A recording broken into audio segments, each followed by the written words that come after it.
Welcome, everyone. Great to see everybody today. Good We'll get afternoon. Good afternoon. We will get started in just a moment or two here. We're going to give people a chance to enter the room with all of us.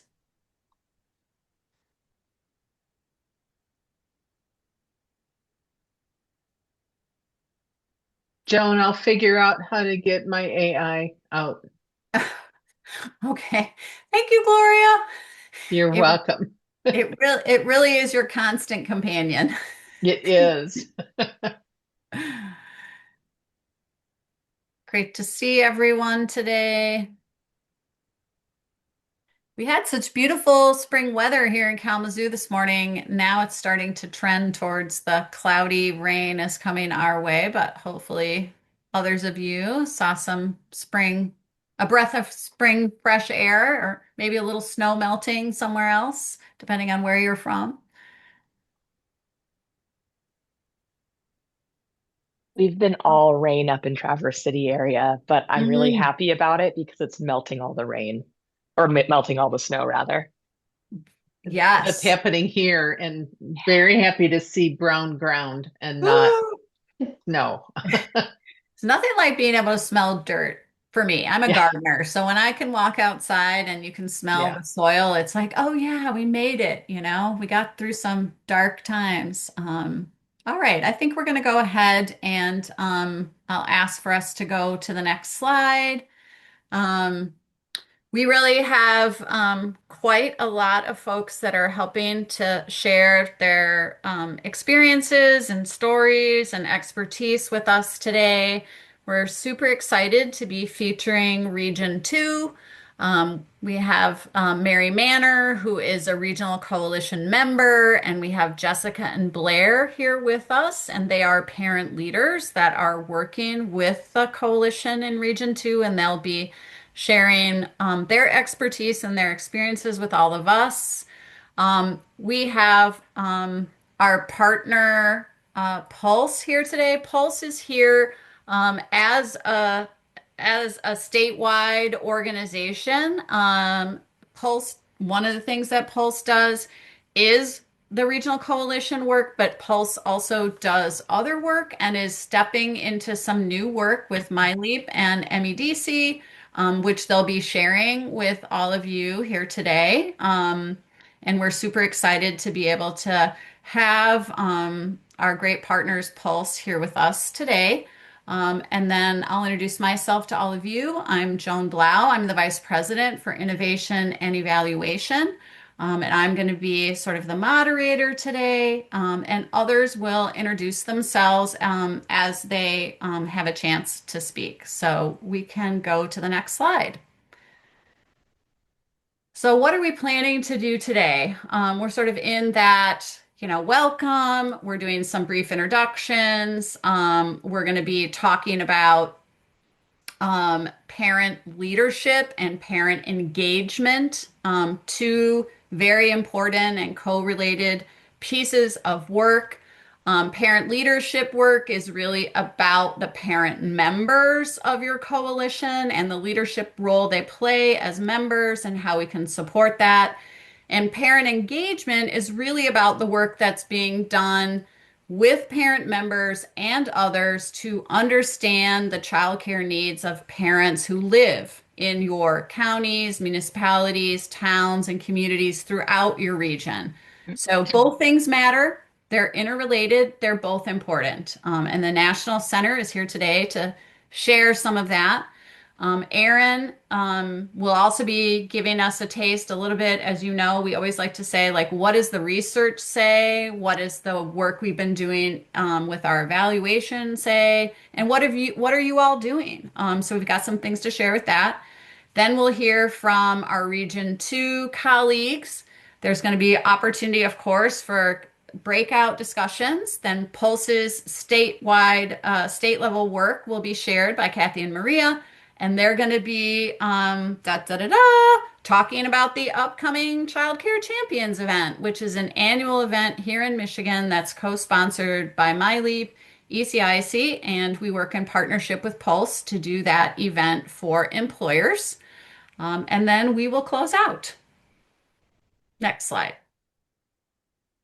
As you know, as a group, we created working agreements. We think working agreements are really important because they help everybody understand sort of how we want to be with each other. And I'm going to give everyone just a moment to take a look at the working agreements.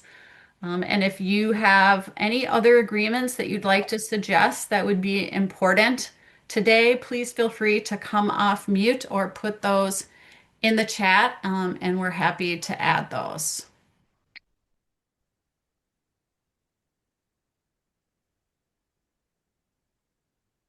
Okay.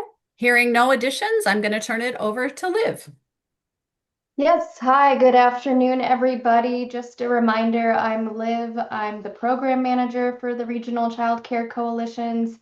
And our connection activity today, we ask that you either unmute or respond in the chat to the question, in your coalition, what's one thing you've done to build trust with families?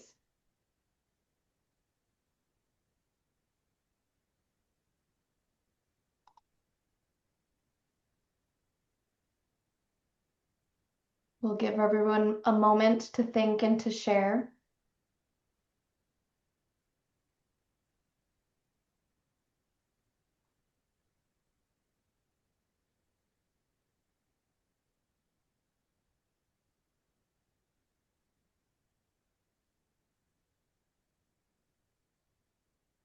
Oh, great. Julia noted doing a community survey for parents to share their needs. Sarah added that they're doing a share back meeting in person with the community to share the results of that survey. Incentives for participation, that's a huge one. Being respectful of time. And Deb, you're right on theme today with working with the National Center, who will be sharing some strategies and resources during our PLC. And if you haven't had a chance or are still thinking, go ahead and drop anything else in the chat, but I'll keep us moving and hand it over to Erin, who's going to do some grounding in the literature and connection to some other TA sources. Hey everyone, I'm a little sick today, so kind of bear with me. I'm going to try to use my voice as loud as I can. So let's talk about what the literature tells us about engagement, specifically engagement of people with lived experience. So the bottom line is we know that when you engage diverse perspectives with relevant lived experience in the strategy design process and implementation process, it often leads to better outcomes, better strategies, better implementation.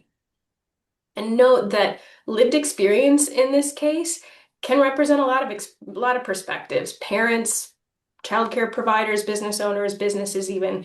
And we know that parents with lived experience trying to access affordable childcare, especially parents representing different backgrounds and experiencing different types of challenges trying to get childcare, deserve special attention to recruit as part of this process because they have such a key perspective on what needs to change. So the research tells us engaging lived experience, especially parents in this case, can lead to more effective strategies by one, helping coalitions become more responsive to the unique local needs of their regional contexts. Your regions are so different. And inside your regions, your counties are often very different. And there can even be nuanced differences inside those counties. And really understanding and being able to respond to those is critical for strategies to work well. Two, engaging lived experience in the strategy design and implementation process can just increase shared power and people's influence over what's affecting their lives. And this is really goal number 3 in our initiative goal set around engaging parents. It can lead to more creative problem solving. The design thinking field tells us to come up with good ideas, you need lots of ideas. And so just kind of infusing this process with different ideas can really help. And it also helps to build community partnerships just in the process of working together that can pay dividends when you come to actually trying to implement and learn. Okay. Oh, by the way, I'm putting little sources on these slides, especially for people like Shanae who love them. So you can always go back and read more. Okay, why don't we go to the next slide? Okay, so again, when well done, there's some additional benefits that are really important for coalitions to consider in terms of collaborative capacity. And so the first, you can click it, perfect. When you engage people, especially those with lived experience, in addressing problems that actually affect their lives, and they understand that they're affecting their lives, they can start to discover their own role and value in making change. And it builds what researchers call critical consciousness of why problems they see in their lives are happening and how to actually solve them. And this, again, has been shown to lead to more motivation, more buy-in, and getting people to lean in. Two, this engagement provides an easy on-ramp to action. So folks who are engaged in designing strategies are going to be a lot more interested in actually taking action with those strategies because they've had a hand in designing them. It's called the IKEA effect. If you like build something from IKEA, you love it more than if you were just given it from something else. And so the process of engaging is just a nice on-ramp for people to get into action. Thank you for that, Jane. And then the third is it promotes alignment within the region. So as people are engaging in this process together, you may find things that need to be taken into consideration. For example, like other parent-led efforts going on in the region that you can align and at least not interfere with the strategy. So it just helps to promote that greater coordination and alignment in the region. I also want to just highlight, you can click one more time, Sable, that I had our evaluation team just compile kind of a list of best practices around parent engagement from the literature, kind of recent examples, just to kind of like spark your own thinking about how this looks. Julie is going to build on some of these, I think, today, and you might hear them from Region 2, but just knowing that there's that resource there to look back on. Okay, one more slide and then I'm going to hand it over. After the last progress monitoring rounds, I went through and I just highlighted what each of the coalitions is doing to help build parent leadership. And there's several different things that are common across multiple coalitions. Like many of you are designing parent leader affinity or advisory groups. Many are doing some work group specific around how to engage parents, TA support for parent leaders, etc. So click on this. We'll put it in the chat. And so if you're looking to connect with your peers who are doing similar engagement strategies, this is kind of a nice way to navigate that and just to get a glimpse of what else everyone else is doing. Okay, I'll pass it on. Oh, we're doing it. Okay. There's also, after listening to the last round of progress monitoring meetings, I looked back through your strategies and reflected on what folks were saying. And I just pulled out 5 types of roles that I see parent leaders could play related to the strategies across all the coalitions that I just wanted to share with you because I think sometimes lists like this can be really helpful just to spark thinking about how could we start inviting and engaging parents to lean in specifically around strategies. So for example, I see some opportunities with especially the wage pilot for parent leaders to potentially serve as ambassadors to help other parents in the region understand why these strategies are being used and how they relate to different goals and how they ultimately benefit parents and reduce any confusion that could actually interfere with progress. Parents can be designers, co-designers of the strategies to actually have a hand in baking the strategies kind of from the start and really making sure that their perspectives are infused inside. They can help gather input from other parents to inform strategies so that you get a wider lens of different perspectives from parents. And they're especially good at going into networks that frankly most people in the coalition simply can't get into because they're not parents. They can also be connectors to other advocacy efforts and serve as advocacy leaders Parents have such a special and powerful advocacy voice, and there's plenty of opportunity for advocacy in many of your strategies. And finally, they can initiate their own parent-led projects that are related and like amplify the work that the strategies are already doing. So in this case, the coalition is more of a support role to parents initiating their own action instead of the other way. So these are by no means like the only roles. There's plenty of roles that I'm sure you're already exploring that go beyond this, but I think it's helpful again just to have some examples. So if you're thinking about new ways to engage parents, this might be a way to start. And I think we'll probably hear similar examples in some of the folks that talk in the rest of the meeting today. Okay, now I'm good. Thanks, Erin, for kind of leading up to the National Center's discussion today. I appreciate that. I want to welcome everyone into this space, the peer learning community, where we're really going to talk about strengthening parent leadership in the regional childcare coalitions. Most of you probably have met me in some sort of space as I started here with the National Center, but I just want to quickly introduce myself again. My name is Julia Gutierrez Albright, and I've been with the National Center since November. My professional background consists of more than a decade of work alongside families in an array of different capacities within Michigan. So it's been a true privilege through my length of service to work with parents, definitely through their triumphs and challenges. I'm really excited to be here with you all, and I'm also very grateful to be doing this work not alone, but here with me is my colleague, Monica, who brings a wealth of experience and perspective into this space. So I just wanted to hand the mic to her to introduce herself to all of you as well. Hi, everybody. My name is Monica Lewis. I am here at the National Center working alongside Julia. I come with a little over a decade of experience working nationally around parent leadership and engagement, and just really excited to have Boomerang back here to ECIC to continue this great work that we have. And I was just excited to be a part of all of the literature that has been created around the parent leadership in the National Center, and just being able to really continue this work going forward. So I'll hand it back over to Julia. If you have any questions, feel free to drop them in the chat and I'll answer them. Thanks, Monica. So this space today is really designed for learning, reflection, and action. And our goal is not just to talk about parent leadership, but to strengthen how it shows up in your very important work across the state.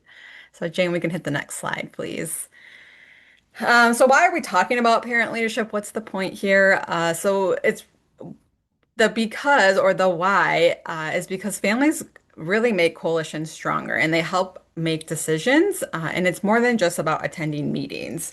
Participation alone is not really what we're focused on at the national level or the National Center. It's really about sharing that power that we hold within organizations with parents. Parent leadership means influence, voice, visible impact on what we're trying to take ground in our community. So definitely want sustainable solutions in childcare, and I think families, I know families must be a part of those designs. Next slide for me, Jane. A really important piece that we talk about at the National Center, and I've really been so grateful to be a part of working with different organizations across the nation. And we talk a lot about what we call the participation continuum. And I'll give you the quick example here using parent storytelling as, like I said, an example. So many organizations work at this piece of parent leadership and are really strong in engagement. We're not here to riff on anybody on what status they're in with parent engagement. It's really just to look and dig deeper within this participation continuum. How much further can we go to share that power? So here we're looking at inviting parents to meetings and asking for feedback, but true leadership really lives further down that continuum, if you can kind of see down by the number 5 there in leadership. Today and throughout future sessions with the National Center, we'll really examine how our region fits in on this spectrum. So one way to think about centering parent voice is how families share stories. So looking at this spectrum or the continuum, Many organizations move along this over time. I always kind of think about, storytelling is just one way of parents showing up in our spaces. There's definitely different other ways that we are engaging with them and sharing the leadership role. So just to kind of look again at storytelling, families might be featured in these stories, but the narrative is primarily shaped by staff. So you're really kind of at that single touch part of the continuum. And really, what I also would note here about the continuum that's really great is, and I would also name the National Center, we really kind of walk the talk, things that we're trying to talk about with organizations, we are also implementing with parents. And so a lot of times I'm looking at the participation continuum and wondering how we can build more shared power within the spaces that we have at the National Center. So today we'll spend some time reflecting on where our regions are at and where we hope to grow over the time together. Go ahead, Jane, and hit me at the next slide. Thank you. Like I said, the National Center is very lucky to be a part of how other organizations are developing around these pieces of parent leadership. Specifically, we had the opportunity to interview some state leaders with Louisiana and Rhode Island. And these coalitions are intentionally structuring leadership so that parents and providers play a meaningful role in decision making. When lived experience shows up, it shapes direction and it shifts how our priorities are set and advocacy happens. For those of you who are familiar with QR codes, you can hover, I don't know, hopefully it works on this Zoom screen, but you can hover your camera over those QR codes and you can kind of look at Louisiana and Rhode Island's priorities. What I love about, I believe it was Rhode Island, they're called Right from the Start. You can very visibly see how parents are shaping their priorities. There's parent stories that are published, parents doing advocacy days. Again, just really setting up a priority where families feel like they have empowerment. Yeah, so not that, Michigan is also leading in a lot of this work too, but these examples show us what's possible around parent leadership and how to build it into our coalition design. They're not perfect models here with Louisiana and Rhode Island, but they just highlight what it looks like to move beyond engagement and towards true leadership. Jane, I'll take you at the next one. Thank you. Erin kind of touched on this a little bit to start us off with, but here are some of the best practices that I just wanted to kind of elevate here in this space. So one is building infrastructure, creating clear structures that allow parents' voice to consistently influence decisions. So for example, having a direct feedback loop, showing parents how their voice shows up in priorities and decisions. So what parents kind of elevate, what are we doing with that information as coalition members? Another important piece is preparing parents to lead. It's really been a great opportunity. Like I said, we've been working a little bit with statewide leaders in Connecticut, and they have some really great training opportunities for parents to be a part of, really just kind of like building that pipeline and really giving parents the support that they need to take on leadership roles. And Monica and I were just kind of talking about that this morning on how we can maybe at the National Center bring that more to Michigan.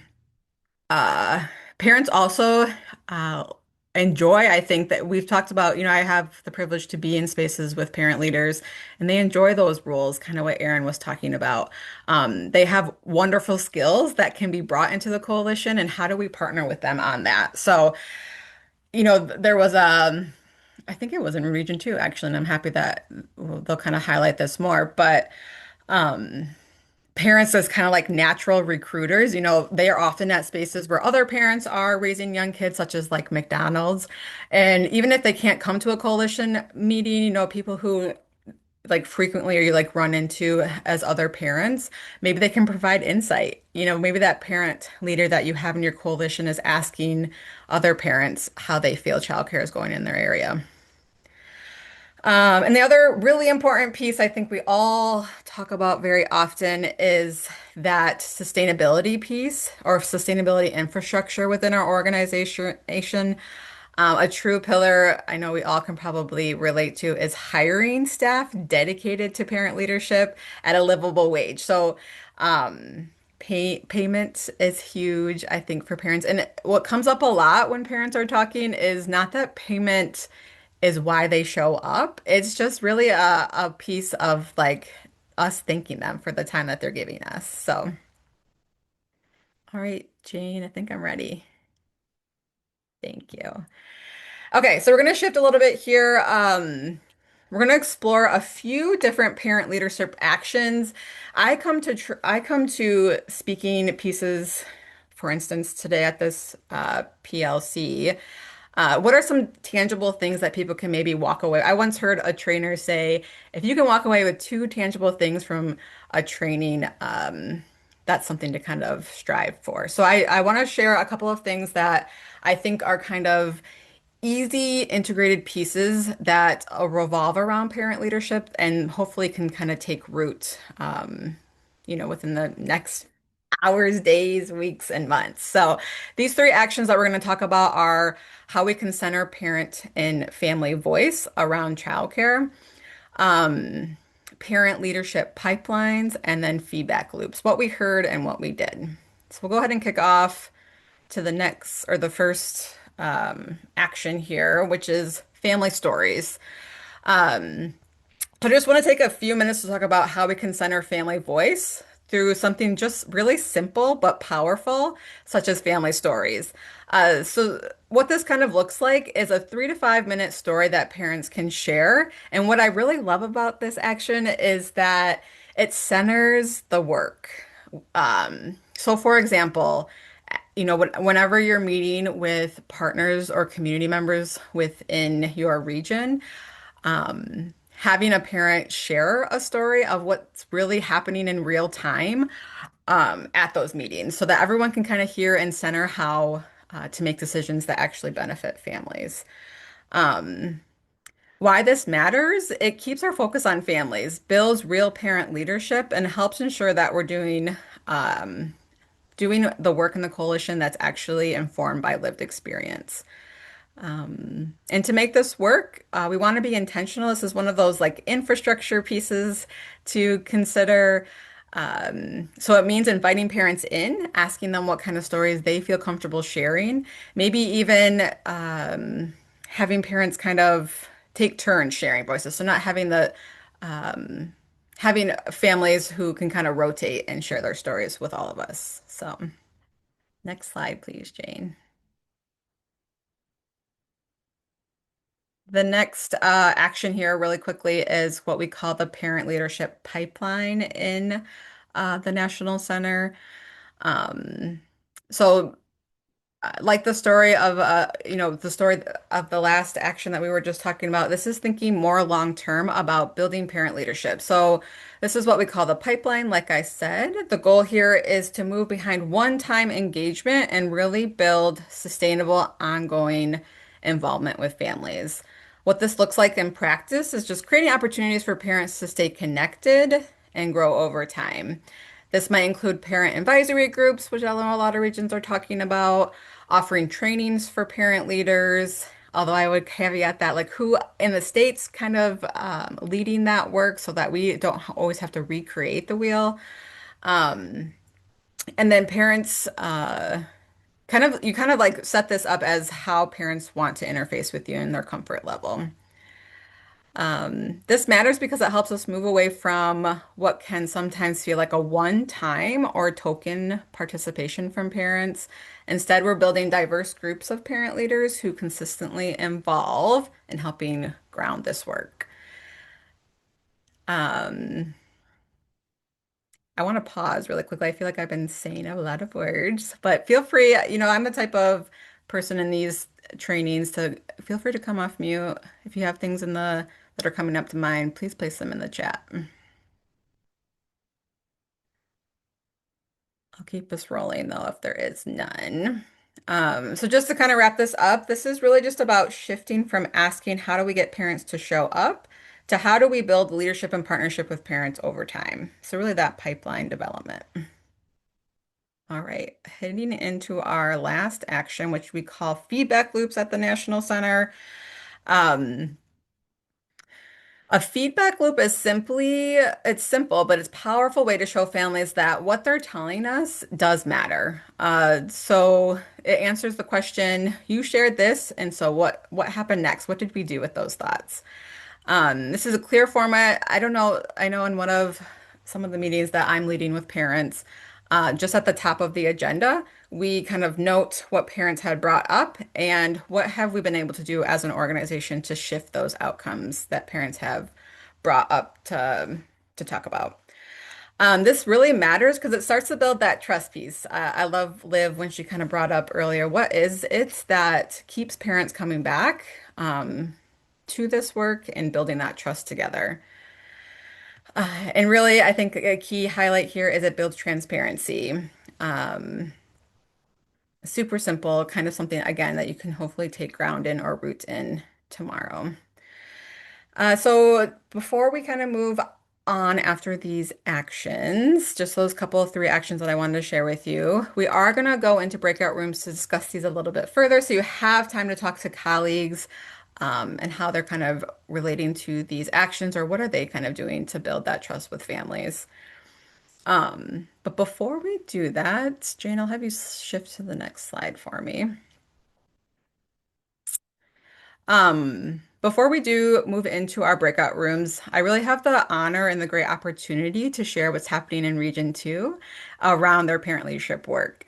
So I'm really excited to shift the presentation over to Mary, who is a coalition member who is closely working in the Region 2 coalition. So as Mary shares, you may start to hear some examples of how Region 2 is building parent leadership through these structures like their family advisory group and how they're creating space for ongoing engagement, just not that one-time participation. So Mary, I will metaphorically throw the mic your way. Thanks, Julia. Do you have the presentation there? Yeah, Jane, will you hit the next slide? It should be the next one. Thank you. Great. Okay, good. Well, thanks for having us today. My name is Mary Manner, and I am the director of the Great Start to Quality Northwest Resource Center, which covers the same 10 counties in Region 2 that our coalition does. So our footprints line up really nicely. And Kelsey Rhodes is also here with representing our region. We are standing in for Norica Kita Betty, who is our coordinator, and she is on spring break. So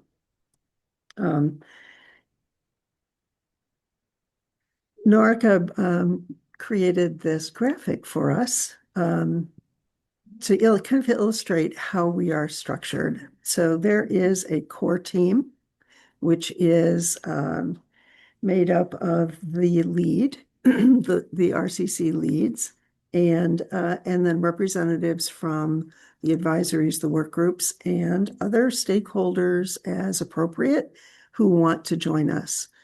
So that core team is really the group of people who are kind of keeping tabs on how things are going, making sure that we are in alignment across all of our projects and that our priorities are well understood by everyone and that we are sharing those priorities and that we're making progress.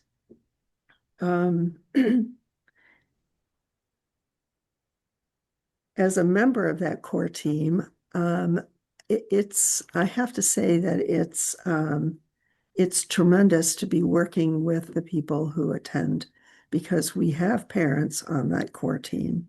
And I really feel that our work there is informed by the experts, the people who are really living examples of what we're trying to do and how we're trying to improve things for families and for children.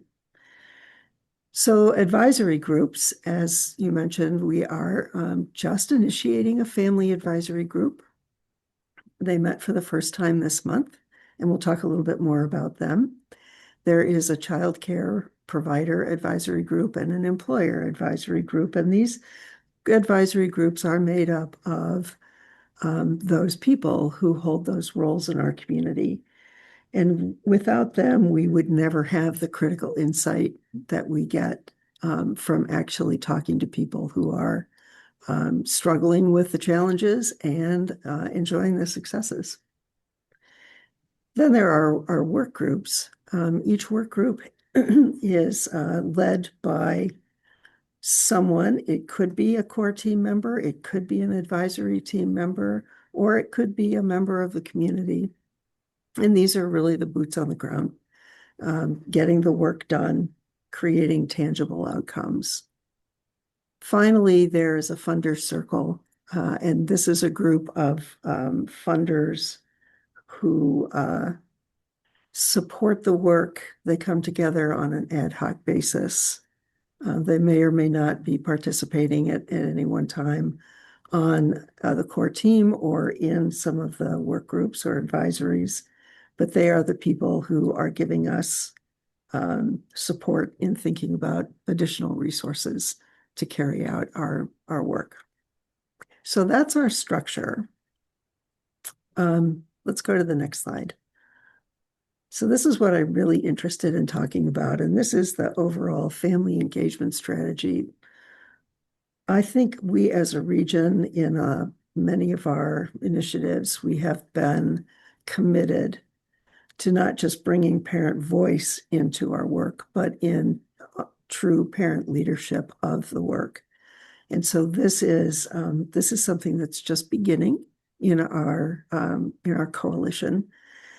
As I mentioned, we have family representatives engaged at all levels. They attend the coalition meetings. They are members of the core team. They participate in work groups if they're interested, or to the best of their ability, given all of the responsibilities that families and parents have. And they are in the process of creating this family advisory group. I do want to point out that it has been one of the highest priorities for the coalition that family representatives are compensated for their time based on what we know are best practices, and because in all fairness, this is work and they should be compensated for their work. So I'm glad that that has always been something that has been part of our approach to engaging with and promoting parent family leadership in our work. Next slide. So the family advisory meetings and the advisory itself, the families, the parents who are attending, who are participating in this, are in the process of creating it.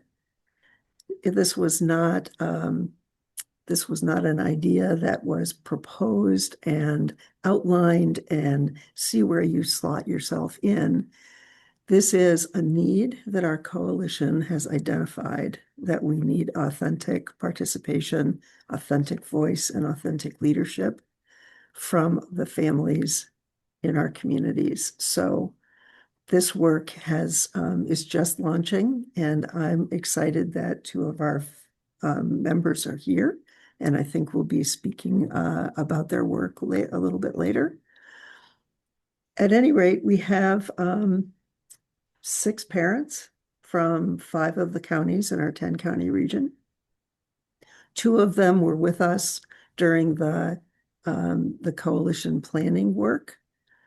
And most of them have been involved previously in their local Great Start family coalitions, and were probably recommended or received the information about the coalition and encouraged by their family coalitions to join us.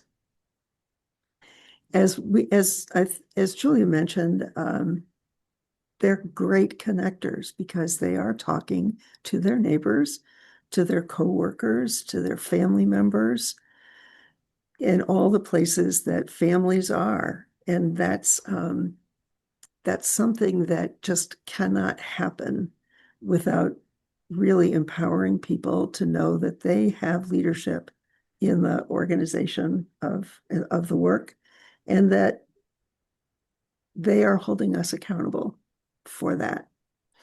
So meeting logistics, the first meeting was held in early March. They'll be meeting quarterly. They're meeting virtually. They're being compensated for their work. And I'm so excited to see where this leads. Thank you, Mary. I appreciate you giving us the intro to Region 2's work, and how the family advisory group is being co-designed with parents at the helm of that. And we'll really get more time to talk about what this looks like within those breakout rooms. But I want to shift us really quickly here to this point in our presentation on hearing directly from the parents. I think this is a huge step to bring them here into the space, to give them the opportunity to kind of share how this family advisory group is being formed in Region 2. So as you listen, feel free to jot down any questions or reflections, or place them in the chat, or come off mute, whatever you're comfortable with, to really kind of develop this conversation together. And I also invite everyone to listen for those 3 strategies that we just kind of talked about: how we're building parent voice, how we're centering it, and how we're giving the power for them to make the decisions that move forward within our community. So if I could have everyone please give a warm welcome within the chat or with an emoji to our 2 parent leaders in Region 2, just to kind of welcome them into this space of people across the state. So we have Blair and Jessica from Region 2, and we'll go ahead and kick off with our first question here. Blair or Jessica, can you tell us a little bit about yourself and your connection to the coalition in your community? Yes. Hi, Julia. Thank you. Jessica Palmer here. And the questions came off of my screen. Was the presentation going to stay up? I'll put them in the chat too for you, Jessica. That would be helpful. Thanks.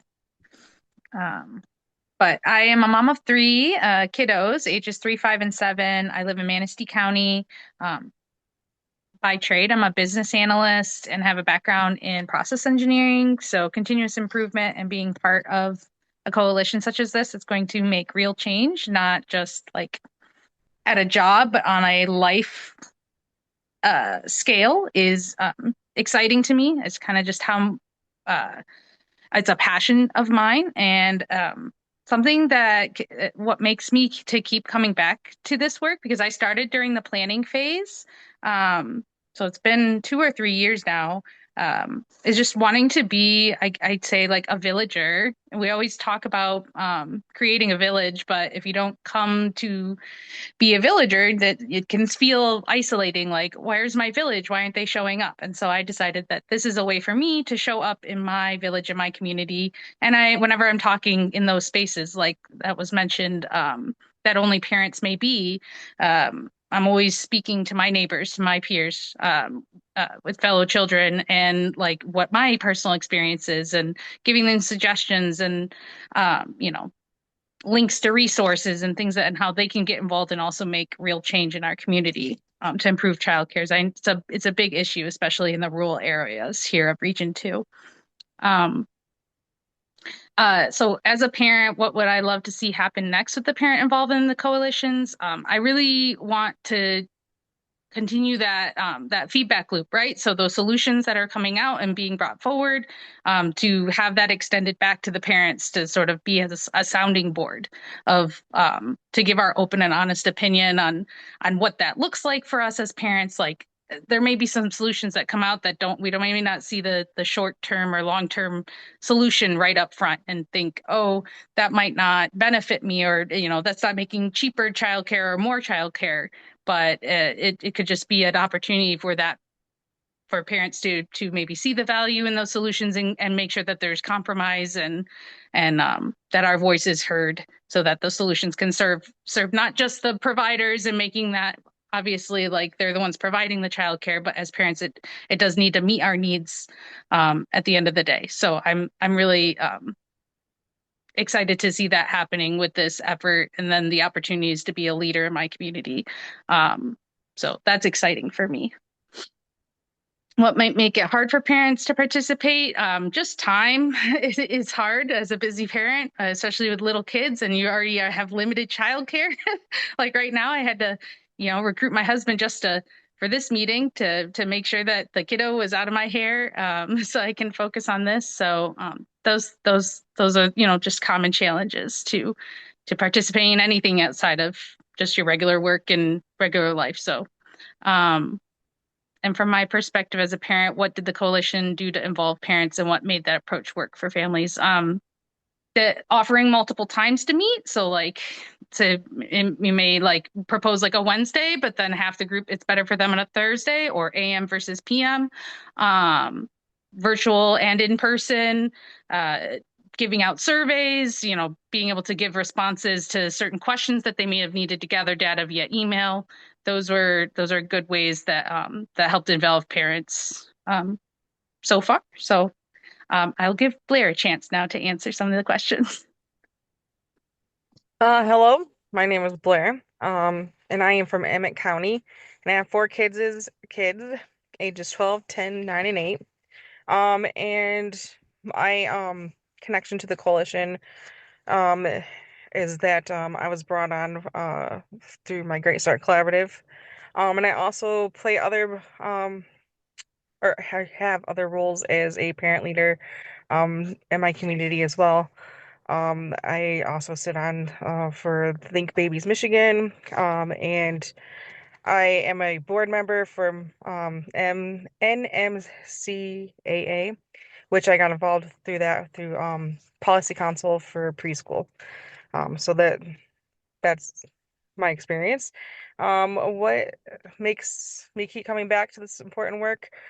Well, not only using my voice and networking with other parents as well to get their stories out, is um, having um, the parents who came before us, per se, continuing their work, if that makes sense. Just keeping the ball rolling, um, giving back what other parents have gone through and helped promote and whatnot, and continue to be that voice, echoing throughout. Um, as a parent, what would I love to see happen with parent involvement in the coalitions? I think um, it'd be nice to see more parents, maybe, um, and then just continuing using our stories and um, information in the coalitions. And what might make it hard for parents to participate in something like a parent advisory committee? Um, Time and basically that time, childcare. Um, those are always seems to be big things. From my perspective as a parent, what did the coalition do to involve parents and what made it the approach work for families? I think definitely being virtual for some of the stuff has helped, and the emailing has helped as well. And also being able to vote on times of when everyone can be available. And that's all. Thank you. Thank you both, Blair and Jessica. If everyone could kind of give a warm thank you through the chat or through emoji. We really appreciate just being able to elevate some of those things that parents are facing in their community. So again, thank you for taking the time to come with us and join us today. Um, Jane, you can go ahead and hit that next slide for me. I just wanted to, oh, we'll skip this one. I think Aaron talked about those. I just wanted to kind of highlight a couple of things that Blair and Jessica kind of brought forward today. Um, Here's what I love, everybody, is the energy that parents bring into the space. And a couple of things that just came to mind are um, parents are ready to take action. They're here, they're willing, they want, I loved what Blair said, like the people before us, we want to continue that heritage on. So as you're kind of formulating some questions or thoughts, keep those in mind or place them in the chat. Feel free to come off mute too. I'm going to give a couple, just a little bit of direction of before we hit into those breakout rooms. I want to make sure we keep on time today. So what we're going to kind of do as we form these breakout rooms today, they're going to be, I think, 3 or 4 people. And we're going to talk about the two things we kind of brought to the surface today. What Region 2 is kind of doing around their parent advisory group. And then also what the parents shared today, how are you relating to that? Is it relatable to things in your community? I think one of the things also Jessica brought up was who are those organizations in your region that have parent involvement, and how do you kind of access and kind of share networking with those parents that are already existing in those spaces? I think Jessica and Bear both talked about being a part of their family coalitions, and those are kind of teetering across the state of Michigan. So maybe it's looking at different organizations that have parent voice already embedded. The other thing that I want us to just talk about in our breakout rooms is just to reflect on some of those strategies that were shared earlier. So, talking about the parent leadership pipeline, how to center a family story in each of our meetings or whatever space that you think it's applicable within your region. Um, oh my gosh. The last one, like, totally lost my brain. I gotta look back at my notes. Just like evaporated. Um, Oh, the feedback loops, which Blair talked about, what parents kind of bring to the surface and how we implement those actions. So I do have breakout room instructions. And if you have the thought and the time to just take some notes so that we at the National Center can kind of reflect on some of the things that you're thinking about, um, that would be super helpful. So I'm going to go ahead and place, oh, thank you, Jane, for helping with putting those in the session there or in the chat. Is there any questions before we break?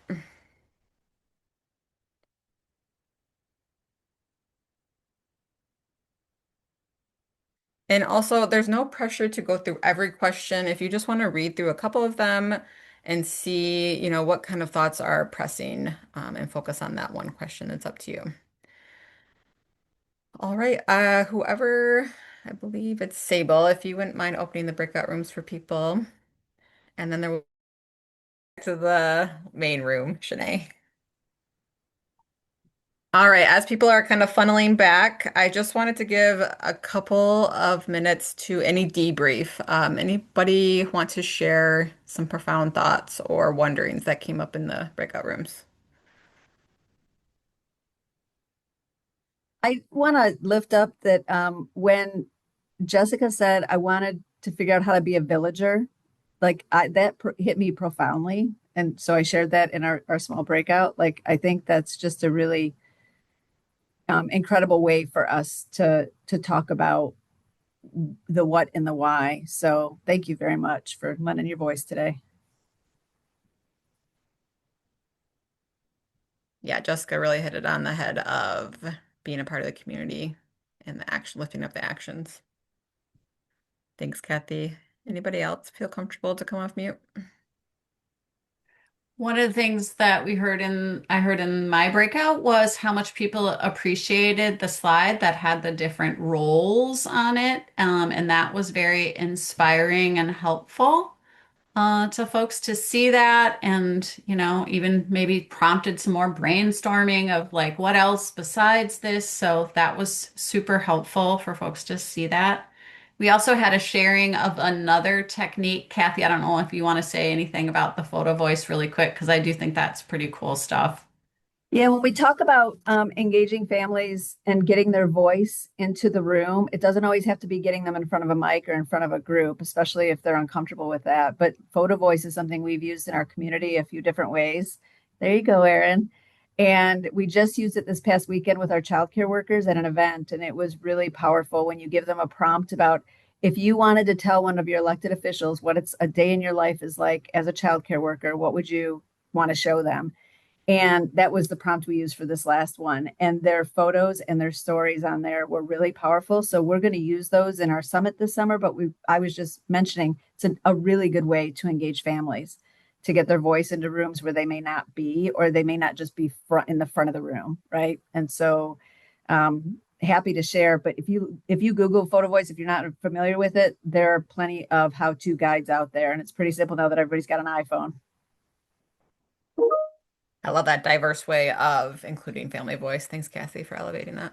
Yeah, can I also just say that I think one of the things that at least Joan actually reminded me of, and for the 10 years that I've been doing work like this, is that the parent leadership work needs staff assigned to it and actually strong facilitation to help them do their best work and really leverage this valuable time that they are contributing as consultants. And we talked a little bit about that in our group as well. That is clutch, I think, Shanae, for sure. Any other lasting thoughts? I know we're ticking on time.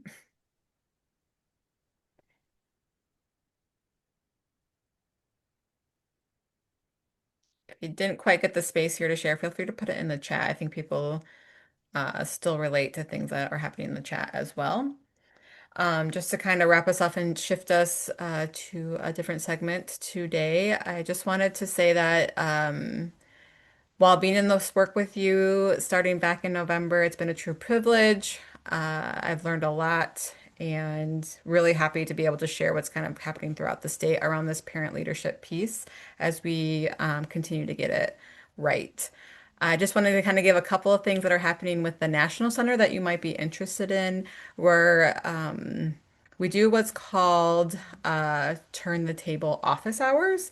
And this is where you can kind of just dig a little deeper into some of the things that we talked about today, how we're developing parent leadership and sharing that power with families in our community. So I believe this will be shared out in some probably follow-up emails. Another piece too, I think is really important too with ECIC coming out with some of their advocacy trainings. We would love to share this with your parent networks because, right, this is a part of like how are they talking to legislators and informing policy and budgets and all of those things. And so it's just a piece that maybe could come off your plate as far as giving that option for training around advocacy. And then also too, the National Center does some really great once a month webinars, and they are on our website. I know probably all time is always of the essence, but if you could give a tune in maybe while you're driving or just to kind of listen into some of the powerful stories that are happening there too. So I believe I'm shifting back to Jane. Yeah, and I just wanted to highlight two items within the resource library. One is the parent engagement literature review that Erin and then her Weaving Change team highlighted at the beginning of the meeting. And then also there's a Canva file for the buttons that Oliver shared about during a recent collaborative capacity webinar meeting, which are really great and would be awesome to make for coalition members and parent coalition members. My favorites are the I'm here because I have childcare. Just noting that those are both in the resource library. And then I think we're now going to hand it over to Pulse, and they're going to be sharing a bit about their statewide work and about the Child Care Champions event. Thank you, Liv. And can I just tell you when to advance? Because you can go from this one if you can. Hi, everyone. Kathy Zenda Wilson. For those of you who don't know me, I am co-director at Pulse, and we are also the co-lead for Region 8, which is the Southwest Michigan Child Care Coalition. We also, as Joan mentioned at the top of our time together, work at the state level in partnership with MyLeap and with the Early Childhood Investment Corporation. Much of it around business engagement. Really, how are we elevating our work as it relates to making sure our business leaders understand their role and know what to do. And so with that, we were approached by MyLeap to submit a scope of work and a proposal for something that is connected to the preschool development grant. I want to go over that first. So that level of work, just so that you know, that's kind of the container that this comes in. And it's in these 5 buckets. There are the childcare and small business integration project. You don't need to know what that is because I'll go into it on the next slide. We have a webinar series that's going to be coming up starting in June. I'm going to go over what the topics will be because you all have a role in many of these things. We are developing case studies and a template that you yourself can use so that if you have employers that you want to lift up and write case studies about, you will have a template to use if you have got your own writer. We're under development with a couple how-to guides for specific audiences. And then, of course, we'll round out with Maria talking a little bit more about 2026 Child Care Champions, our 3rd year for Michigan Child Care Champions. We're pretty excited about it. Next slide, please. All right, so this integration project we talked about, this is really about connecting childcare and small business. And so for those of you who may or may not have seen that an RFP went out from MyLeap last week, looking for a small business support hub who can lead the work that will expand access to affordable, high quality childcare, strengthen small business growth, especially small business growth as it relates to childcare businesses, support childcare providers as entrepreneurs and business owners, and improve workforce attraction and retention across the field. So this is a way to activate our economic development ecosystem around childcare by showing them the way. And we're doing this. Next slide, please. Thank you. We are doing it because right now, a lot of these things are in silos. I think all of you probably have experienced what this is like, that there's not a singular place, nor is there business supports that are really obvious to most of our folks who want to do the business of childcare. So I'm going to start at the bottom and go up. It is really difficult to navigate building a childcare business and even sustaining it. So we want to make sure that our economic development and business supports folks are well positioned and have the tools they need to actually support these people to do the work that they need to do. Oh, Barbara's not seeing the slides. I'll let somebody else take care of that. As far as our small business development, we know that that is a pretty disconnected group. A lack of specialized expertise specific to childcare business development is, so if we think about our SBDCs, our small business support hubs, what tools do they need to support people who walk in their doors seeking help? We're going to help build those things and do some training as well. And we know that because employers and small businesses struggle to recruit and retain workers, those childcare gaps persist and our economy suffers as a result. So we want to make sure that they've got the tools they need, including the employer roadmap, but beyond that, what is it that they can do? And so our goal here, next slide, is an approach that is going to integrate things that make all the partners listed on this work together differently, right? So we want to make sure we're connecting and coordinating these partners in a way that activates existing systems. It's not necessarily something new. Small business support hubs already exist under the Michigan Economic Development Corporation. We're trying to look for one. This is how the RFP is written, that will specialize in childcare business development. They'll have all the tools. They can reach anybody across the state. So if I'm let's say one in Alpena gets chosen, but I'm down in Kalamazoo, I will still have access to those resources. It's not going to be geographically limiting. There, you can still go there. We've got one in Battle Creek that's about food innovation. They attract people from all over the state who want to start food businesses, right? And so we are looking at that model as an example of what we can do. And so we've spent the last 6 months really looking at what the current system is and figuring out where the best place to integrate and to intersect this work exists. And we're pretty excited about what's coming out of it. There has been some interest from the RFP. There's been one proposal already submitted, hopefully a second one before the deadline.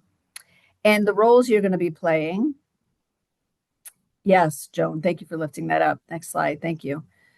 We are going to be bridging childcare and economic development systems. I'm not going to go through all of these things, but you'll have these slides with you so that you can look at the details. We're building the tools, resources, and capacity as we shared. Like what we know in the work that we've done as a system building organization, and Shanae, you probably have experienced this similarly along the way, is that when you identify what's getting in the way of somebody doing something, often it's that they don't have the tools they need or the knowledge. And so we have to fill that gap, right? So what is it? Is it a mindset issue or is it an actual true capacity issue? We're working on those things. We are establishing this childcare focused business support hub. We'll do some training there. And then we're going to connect employers, providers, and families by helping employers partner with childcare businesses that they need. Supporting workforce recruitment and retention and using regional coalitions to gather data and inform solutions. This is it. Part of the RFP was written that whoever is submitting an application has to be connected to their regional coalition. So this is not work that should be as a surprise to you. We hope that these connections become pretty obvious, and that if in your region they have submitted a proposal, you would know about it and be a part of those processes. So we will keep everybody abreast as we learn. I believe April 12th or 14th, the selection committee is coming together to review the proposals, and we will be able to announce. I mean, it's not for Pulse to announce, it's going to be for MyLeap and MEDC to announce, but we will make sure that this group gets that information as soon as it's publicly available. And next slide, please. Yes, so here, I kind of mentioned this, right? We need your role to be like, continue connecting. You already do all of this, right? Making sure that those connections are made, sharing on the ground insight about regional needs and assets. So this isn't just for the region where the Small Business Support Hub is. We'll be figuring out ways to create our own feedback loops from the regional coalition to get information to whoever it is that's doing this work so that they understand the breadth and the scope of the needs that are out there. Your data will be helpful to us, and you can act as a bridge between systems at the local level. If you have other ideas of how you want to show up in this, if there's something specific you'd like us to know, please let us know. All right, and the next slide. So that's the integration project. That's a big one, right? There's considerable resources going into that. We want to try and activate our economic developers to have the tools they need to really support business development and support small businesses in finding the care they need so they can attract and retain staff. But we know that we also need to get our employers more deeply engaged. And so we are launching a webinar series that is bringing together not only national voices around issues that you'll see the themes on the bottom of the slide, but also state level voices and on the ground voices, like who's actually doing these things. The first one's going to be about, getting folks to know why why it matters and why it's a workforce issue. So that's a key part of it. The second one's going to be all around solutions. That's really around the roadmap and the things that they can do specifically.